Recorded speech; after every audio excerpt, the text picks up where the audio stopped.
अन्नदाता, अन्नदाता, नीत तुम्हारा अन्नदाता। पग पग पर है संग तुम्हारे अन्नदाता। लहू किसानों का बन के पसीना सींचता है धरती का सीना। मेहनत का तेरी हक दिलवाने, नई तकनीक नई खोज बताने।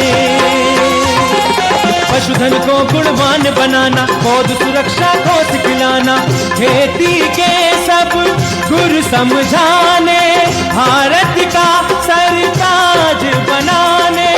आठों पहर है संग तुम्हारे अन्नदाता, अन्नदाता। नमस्कार, मैं हूं शुभम मिश्रा और आप सभी दर्शकों का अन्नदाता कार्यक्रम में बहुत बहुत स्वागत करती हूं। देश के हर व्यक्ति के जीवन में किसानों का अहम योगदान है, क्योंकि किसान ही हमारे लिए अन्न को उपजाते हैं और देश के हर व्यक्ति को खाना प्रदान करते हैं, और इसीलिए उन्हें अन्नदाता भी कहा जाता है। और ऐसे ही किसानों को खेती बाड़ी की नई तकनीकी जानकारी देने की कोशिश हम करते हैं। तो चलिए कार्यक्रम की शुरुआत करने से पहले देखते हैं क्या है आज के अन्नदाता में खास। किचन गार्डनिंग करके पाए सब्जियों की आसमान छूती कीमतों से छुटकारा। सोयाबीन की उन्नत तकनीक से खेती करके कमाए अच्छी आय।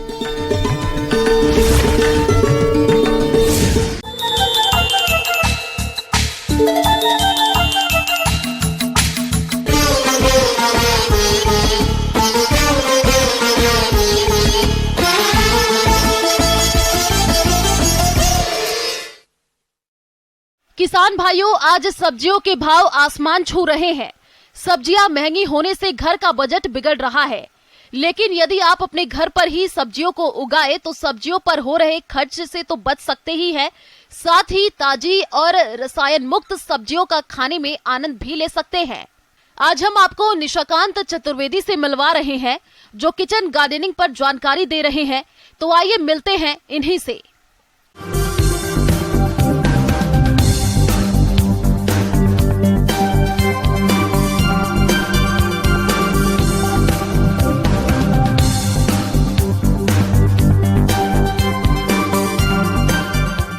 मैंने बहुत सारी ऐसी चीज़ें देखी जिनसे पुरानी पद्धतियों से जुड़कर लोग बहुत ही लाभान्वित हो रहे हैं।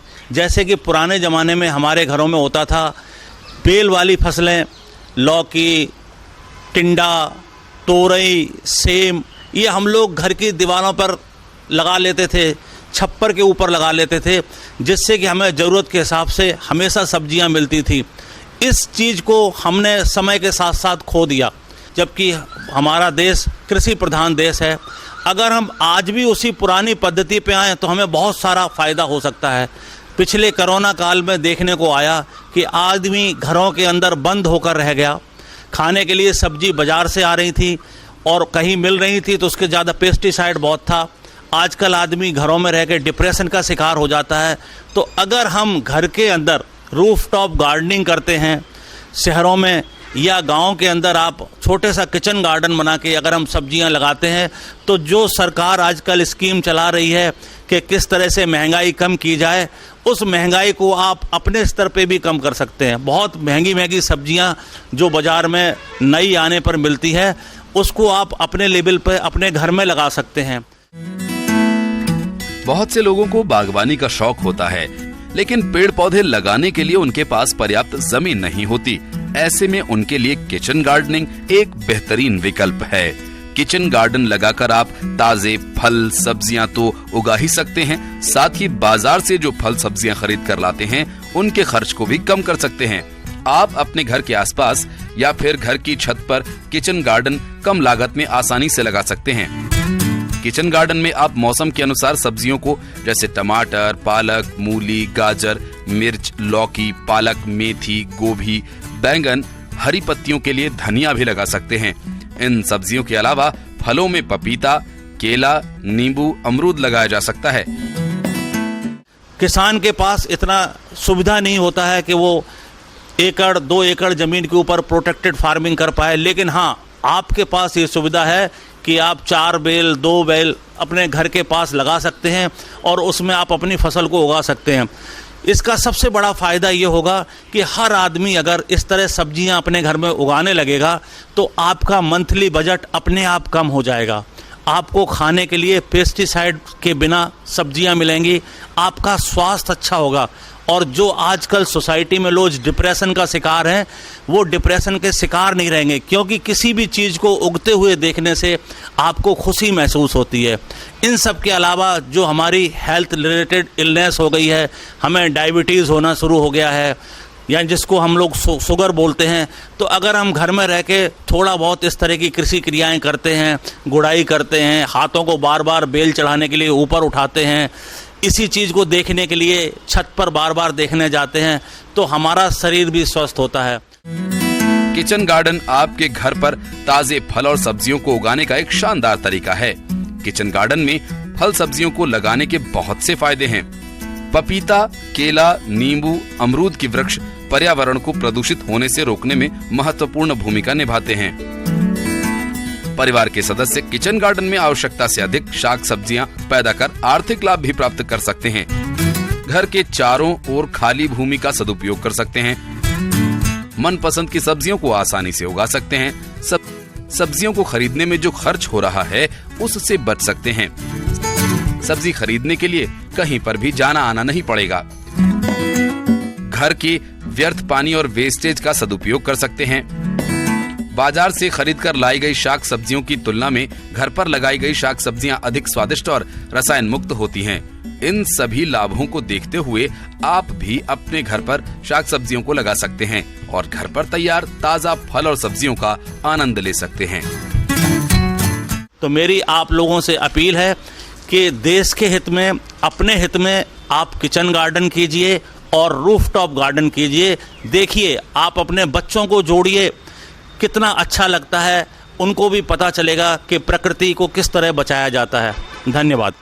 किसान भाइयों, अब लेते हैं एक छोटा सा ब्रेक।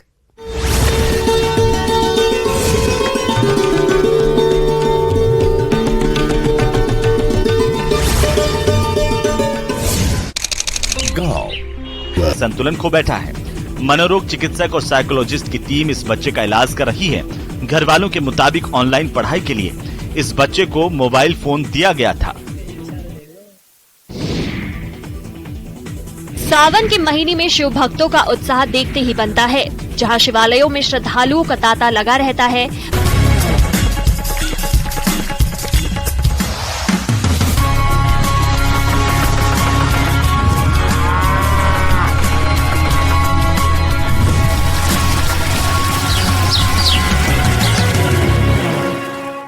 ब्रेक के बाद आप सभी दर्शकों का अन्नदाता में बहुत बहुत स्वागत है।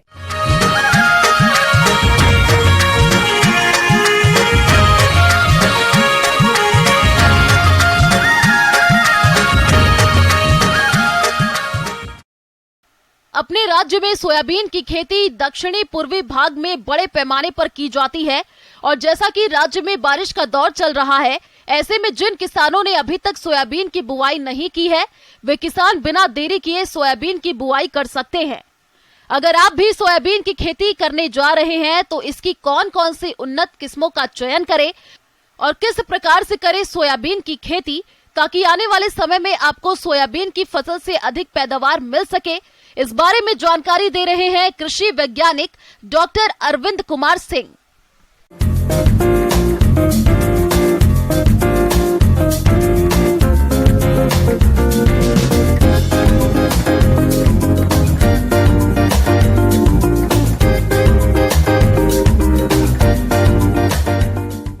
किसान भाइयों नमस्कार। आज हम लोग सोयाबीन की वैज्ञानिक खेती के बारे में चर्चा करेंगे। सोयाबीन की खेती अधिक हल्की और रेतीली भूमि को छोड़कर सभी प्रकार की भूमि में सफलतापूर्वक की जा सकती है, परंतु पानी के निकास वाली चिकनी दोमट भूमि सोयाबीन के लिए अधिक उपयुक्त होती है। जिन खेतों में पानी रुकता हो उनमें सोयाबीन की फसल न लें अथवा मेढ़ और कूड़ यानी रिज एवं फरों बनाकर सोयाबीन की बुआई करें। जैसे प्रभेदों की बात होती है तो आजकल का सरकार का ये प्रयास रहता है कि जो 10 साल से जो नई वैरायटी हैं उन्हीं को प्रयोग करना है। तो उसके लिए सबसे अच्छी उपयुक्त वैरायटी जो पाई गई है वो है RSE 1046, RSE 1052, JS जवार सोयाबीन 20-116, NRC 148। इन प्रभेदों का ये सब 10 साल से कम की वैरायटी हैं और इन प्रभेदों का अगर किसान भाई प्रयोग करते हैं तो उनको फायदा होगा और इन प्रभेदों का प्रयोग अच्छा रहता है। अब आती है बात कि हमको बीज कहाँ से लें।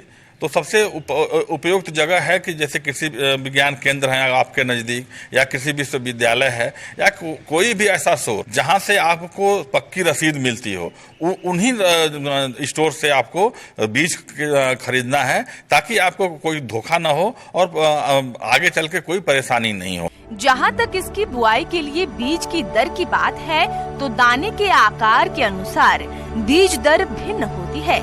जैसे छोटे दाने वाली किस्मों के लिए 28 किलोग्राम प्रति एकड़, मध्यम दाने वाली किस्मों के लिए 32 किलोग्राम प्रति एकड़, बड़े दाने वाली किस्मों के लिए 40 किलोग्राम प्रति एकड़ बीज दर रखें। फसल को बीज तथा मृदा जनित रोग प्रभावित करते हैं। इसकी रोकथाम के लिए बीज को थायरम 2 ग्राम या कार्बेंडाजिम दवा से प्रति किलोग्राम की दर से उपचारित करें। उसके साथ साथ जैसा आपने बताया कि राइजोबियम का कल्चर, तो राइजोबियम कल्चर का आपको 500 ग्राम राइजोबियम कल्चर लेना है और उसको 500 ग्राम गुड़ के साथ एक सोल्यूशन बना करके और उसको छाये में उसको मिला करके आधा घंटा को सूखने को छोड़ देना है ताकि जो है वो अच्छे से आपके बीज के ऊपर राइजोबियम चिपक जाए। और उसके साथ साथ ये ध्यान रखना है फंजीसाइड सबसे पहले, उसके बाद अगर कोई इंसेक्टिसाइड लगा रहे हैं तो इंसेक्टिसाइड और सबसे लास्ट में राइजोबियम का से ट्रीटमेंट करना चाहिए। तो इससे आपका सीड ट्रीटमेंट बहुत अच्छा हो जाएगा और उससे जो है आपको ज्यादा से ज्यादा लाभ मिलेगा। ग्रीष्मकालीन जुताई 3 वर्ष में कम से कम 1 बार अवश्य करनी चाहिए। वर्षा प्रारंभ होने पर 2 या 3 बार बखर तथा पाटा चलाकर खेत को तैयार करें। ढेला रहित और भुरभुरी मिट्टी वाले खेत सोयाबीन के लिए उत्तम होते हैं। इसीलिए अंतिम जुताई के समय 10 से 12 टन गोबर की खाद प्रति हेक्टेयर की दर से डालें। उसके बाद खेत की तैयारी के बाद अगर किसान भाई के पास गोबर की खाद है तो सोयाबीन लगाने के कम से कम 15 दिन पहले वो 10 टन गोबर की खाद, अगर नहीं है तो 5 टन तो जरूर डालें। इससे उनके सोयाबीन का उत्पादन बहुत अच्छा होता है। अब रही बात फर्टिलाइजर की, तो ये जैसा मैंने पहले बताया कि ये एक लेग्यूमिनस क्रॉप है, दलहनी फसल है, तो इसमें नाइट्रोजन की आवश्यकता बहुत कम होती है। तो 20 से 25 किलोग्राम नाइट्रोजन प्रति हेक्टेयर सफिशियंट होता है और इसलिए DAP के थ्रू अगर आप उपयोग करेंगे तो हम लोग ये कहते हैं कि 1 बैग DAP करीब 1 एकड़ के लिए सफिशियंट है और 40 किलो पोटास की आवश्यकता पड़ती है जो कि आपको अवश्य डालनी चाहिए। क्योंकि एक तिलहनी फसल है तो अगर आप सल्फर डालते हैं 20 से 30 किलो प्रति हेक्टेयर की दर से तो आपका उत्पादन और अच्छा होगा और उसके लिए आप जिप्सम का प्रयोग कर सकते हैं जिससे कि आपका उत्पादन अच्छा हो। उसके बाद जो है ध्यान देने योग्य बात यह है कि आपको 45 सेंटीमीटर लाइन टू लाइन मतलब रो टू रो डिस्टेंस जो होता है वो 45 सेंटीमीटर होगा और पौधे से पौधे की दूरी 10 सेंटीमीटर होती है। तो लेकिन उसको ये ध्यान रखना है कि बारिश अच्छी होनी चाहिए, मॉइस्चर की कमी नहीं हो। और अगर जैसे बारिश हुई, किसान भाई ने अपना खेत में सोयाबीन लगा दिया और उसके 2 से 3 दिन बाद तक बारिश ही नहीं हो रही है तो उसमें थोड़ा सा आपको ध्यान रखना होगा कि ऐसे मौसम में लगाएं जबकि अगले 2-3 दिन तक में हल्की बारिश होती रहे तो उसमें जर्मिनेशन बहुत अच्छा होता है इस फसल का। सोयाबीन के साथ अंतर्वर्तीय फसलों के रूप में अरहर 2 कतारों के साथ सोयाबीन 4 कतारों में बुआई करें या फिर सोयाबीन की 2 कतारों के मध्य ज्वार की 2 कतारों में बुआई करें। इसी तरह सोयाबीन के साथ तिल अथवा अन्य फसलों की बोनी कर सकते हैं जिससे पैदावार में बढ़ोतरी के साथ आमदनी भी अच्छी मिलेगी। उसके बाद आता है आपका खरपतवार नियंत्रण क्योंकि ये खरीफ फसल में लगाया जाता है और अपलैंड क्रॉप है, तो इसमें खरपतवार बहुत ज्यादा आते हैं। तो अगर किसान भाई उसका सही से तरीका से निराकरण कर लें तो उनका उत्पादन बहुत ही अच्छा होता है। जिन किसान भाइयों के पास केमिकल कंट्रोल का साधन उपलब्ध है, वो किसान भाई जो है दवाएं जो बाजार में मिल रही हैं उनका प्रयोग कर सकते हैं। उसके लिए एक प्री इमरजेंस हर्बिसाइड आती है डाइक्लोसुलाम। डाइक्लोसुलाम को अगर आप 12.5 ग्राम प्रति एकड़ की दर से प्रयोग करते हैं और तो ये बहुत अच्छा रिजल्ट देती है, लेकिन इसको लगाने से 2 से 3 दिन के अंदर में ही आपको अप्लाई कर देना है, नहीं तो फिर इसका कोई फायदा नहीं होगा। लगाने के 2 से 3 दिन के अंदर में डाइक्लोसुलाम का प्री इमरजेंस हर्बिसाइड का उपयोग करें। फसल के प्रारंभिक 30 से 40 दिनों तक खरपतवार नियंत्रण बेहद आवश्यक है। बतर आने पर डोरा या कुल्फा चलाकर खरपतवार नियंत्रण करें। इसके बाद दूसरी निदाई अंकुरण होने के 30 से 45 दिन बाद करें। 15 से 20 दिन की खड़ी फसल में घासकुल के खरपतवारों को नष्ट करने के लिए क्यूजेलेफोप इथाइल 400 मिलीलीटर प्रति एकड़ अथवा घासकुल और कुछ चौड़ी पत्ती वाले खरपतवारों के लिए इमेज़ेथाफायर 300 मिलीलीटर प्रति एकड़ की दर से छिड़काव कर सकते हैं। तो उसमें आपको सबसे ध्यान देना ये है कि 2 निकाई गुड़ाई आपको करनी है, एक बुआई के 20 दिनों के बाद और एक 40 दिनों के बाद। 40 दिनों के बाद फिर आपको उसमें कोई कार्य करने की आवश्यकता नहीं होती है। उसमें 45 से 50 दिन में फ्लावरिंग शुरू हो जाती है और उसके बाद फिर वो फसल अपने आप हो जाती है, उसमें खरपतवार से कोई प्रॉब्लम नहीं होती। आगे और भी है खेती बाड़ी से जुड़ी हुई बहुत सी रोचक जानकारियां। यहां रुकेंगे एक और छोटे से ब्रेक के लिए।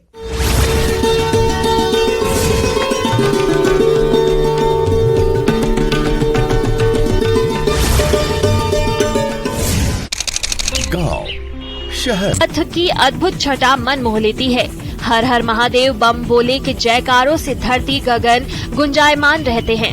इस दौरान कांवरिये पथ पर कई अलग नजारे भी देखने को मिलते हैं। उत्तराखंड के हरिद्वार में भी कांवरिये का तांता लगा है। कांवरिये बाबा भोलेनाथ के जलाभिषेक के लिए पवित्र जल भरने के लिए हरिद्वार पहुंच रहे हैं।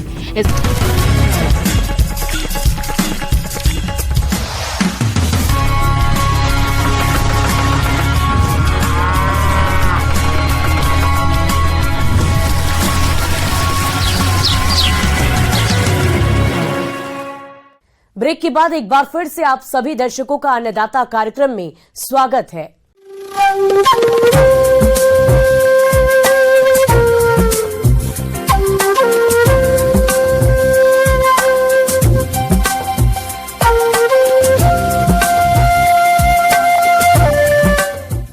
किसान भाइयों, मौसम निश्चित रूप से फसलों की सफलता या विफलता का निर्धारण करने वाला सबसे महत्वपूर्ण कारक है और इसीलिए मौसम विभाग के रिपोर्ट पर साप्ताहिक कृषि सलाह कुछ इस प्रकार है।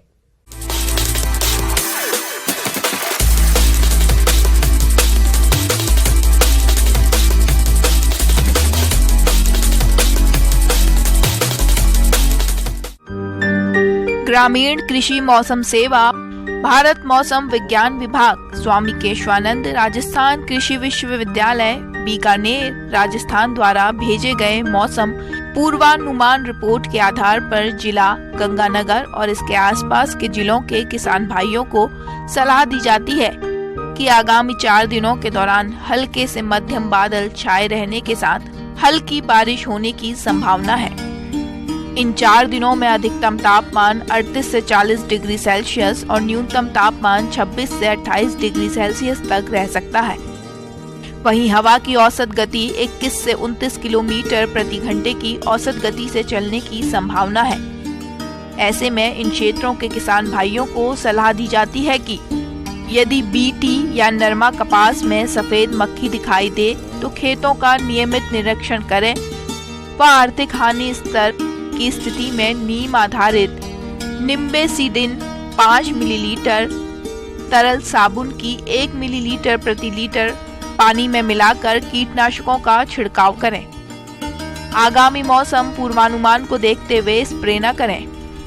कपास के खेत में खरपतवार न पनपने दें। इसके लिए पहली निराई गुड़ाई सिंचाई के बाद बत्तर आने पर कसिये से करें तथा इसके बाद एक और निराई गुड़ाई त्रिफाली से करें। मूंग की बिजाई का उपयुक्त समय चल रहा है। उर्वरक 5 किलो, नत्रजन 10 किलो, फास्फोरस प्रति बीघा खेत तैयारी के समय दें। बुवाई हेतु सिफारिश की गई किस्मों के उन्नत बीज MH1142, MH421 के 851, गंगा 1, जमुनोत्री SML 668, सत्या एवं IPM 2-3 इत्यादि का प्रयोग करें। बीज दर 4 से 5 किलो रखें। ग्वार की बिजाई के लिए RGC 936, RGC 986, RGC 1002, HG 365, HG 563, HG 220 आदि किस्मों का प्रमाणित बीज प्रयोग करें। बीज दर 3 से 4 किलो प्रति बीघा रखें तथा कतार से कतार की दूरी 30 सेंटीमीटर रखें। ग्वार की बिजाई के समय 10 से 11 किलोग्राम यूरिया व 62.5 किलो सुपर फास्फेट प्रति बीघा बेसल के रूप में दें। बारानी ग्वार में फास्फोरस की मात्रा आधी प्रयोग करें। गन्ने की फसल में प्रथम सिंचाई के बाद की सिंचाइयां 10 से 15 दिन के अंतर पर पानी की उपलब्धता होने पर करें। गन्ना की फसल को दीमक के प्रकोप से बचाने के लिए इमिडाक्लोप्रिड 17.8 SL 125 मिलीलीटर अथवा क्लोरोपाइफॉस 20 EC 1.25 लीटर प्रति बीघा की दर से सिंचाई पानी के साथ दें। आगामी मौसम पूर्वानुमान को देखते हुए स्प्रे न करें। जिन किसान भाइयों को किन्नू के नए बाग लगाने हैं उन्हें इस महीने इसकी तैयारी शुरू कर देनी चाहिए। सबसे प्रथम बाग लगाने वाले खेत की मिट्टी की जांच करा लें तथा मिट्टी उपयुक्त पाए जाने पर पौधे लगाने के लिए 6x6 मीटर पर 1x1x1 मीटर आकार के गड्ढे खोदकर उसमें प्रति गड्ढे के हिसाब से 50 से 60 किलो गोबर की खाद तथा 1 किलो सुपर फास्फेट, 75 से 100 ग्राम क्यूनालफोस, 1.5% चूर्ण गड्ढों की मिट्टी में मिलाकर भर देना चाहिए।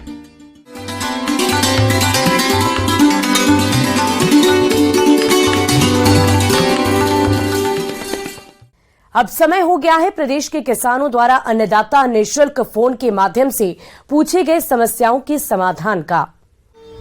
अन्नदाता निःशुल्क फोन संपर्क सेवा के माध्यम से पूछे गए प्रश्नों में से आज हमने जिस प्रश्न को कार्यक्रम में शामिल किया है उसे पूछा है ग्राम शेखपुर, जिला भरतपुर के कृषक सुरेश कुमार ने।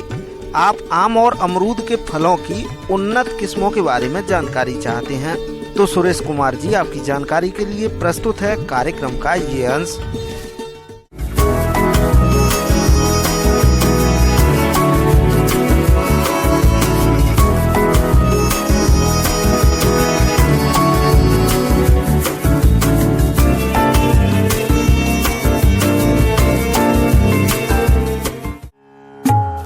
भारत में फलों की खेती माल निर्यात करने के लिए एक प्रमुख व्यवसायिक क्षेत्र है और इस प्रकार यह अंतर्राष्ट्रीय राजस्व की अच्छी मात्रा में कमाई करता है। अगर उन्नत तकनीकों को अपनाकर किसान खेती करे, इस दायरे को और बढ़ा सकते हैं। अगर बागवानी क्षेत्र में देखें तो इस क्षेत्र में कई नई किस्में विकसित हो चुकी हैं, जो कि कम क्षेत्र में अधिक उत्पादन देती है। आम की किस्मों की बात करें तो सघन बागवानी के लिए आम्रपाली, गुलाब खस, मलिका का नाम प्रमुख तौर पर आता है। इसी तरह सामान्य बागवानी के लिए जर्दालू, मालदा, दुधिया, मालदा, सिपिया, लंगड़ा, दशहरी, पहाड़फर, सिंदुरिया, रत्ना, मंजीरा, सबरी, राजेंद्र राम सिंधु आदि को लगा सकते हैं। किसान भाइयों, अमरूद की लोकप्रियता कम नहीं, इसकी बागवानी भी सघन और सामान्य दोनों रूप में की जाती है। इसकी उन्नत प्रजातियों में इलाहाबादी सफेदा, पंत प्रभात, लखनऊ 49, ललित, श्वेता, मृदुला, सीडलेस अमरूद, नासिक धारदार, पंजाब पिंक, अर्का अमूल, एप्पल, गुआवा, चित्तीदार आदि प्रमुख किस्में हैं। इन किस्मों की खेती आप कर सकते हैं। वहीं नए पौधों को भी विश्वसनीय संस्थाओं से ही खरीदना चाहिए ताकि स्वस्थ और शुद्ध क्वालिटी के पौधे मिल सके। एक बात का और ध्यान रखना चाहिए कि फल के पेड़ों की वे किस्में हमेशा लगाना लाभप्रद रहता है जिनकी फलों की मांग बाजार में काफी है और किस्मों के फलों के दाम बाजार में अच्छे मिलने की उम्मीद है। सस्ते रद्दी किस्म के फल के पेड़ लगाना लाभप्रद नहीं होता।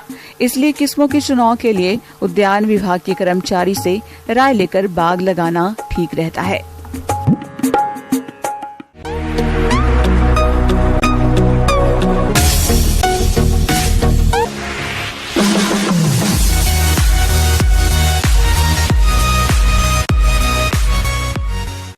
और अब देखते हैं राज्य की कुछ चुनी हुई मंडियों में क्या रहा है प्रमुख फसलों का दाम।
किसान भाइयों, कृषि संबंधित समस्या और सुझाव के लिए आप हमें इस पते पर संपर्क कर सकते हैं। प्रोड्यूसर अन्नदाता news 18 Rajasthan, Ramoji film city, Hyderabad 501512। साथ ही आप हमें ईमेल भी कर सकते हैं। हमारा ईमेल है p18annadatarajasthan@nw18.com। इसके अतिरिक्त आप हमें निःशुल्क हेल्पलाइन नंबर 180088921663 पर सोमवार से लेकर शनिवार सुबह 10 बजे से शाम 4 बजे के बीच संपर्क कर सकते हैं। अब समय हो रहा है आपसे विदा लेने का। कल फिर मुलाकात होगी। फिलहाल इस कार्यक्रम में अभी के लिए बस इतना ही। नमस्कार।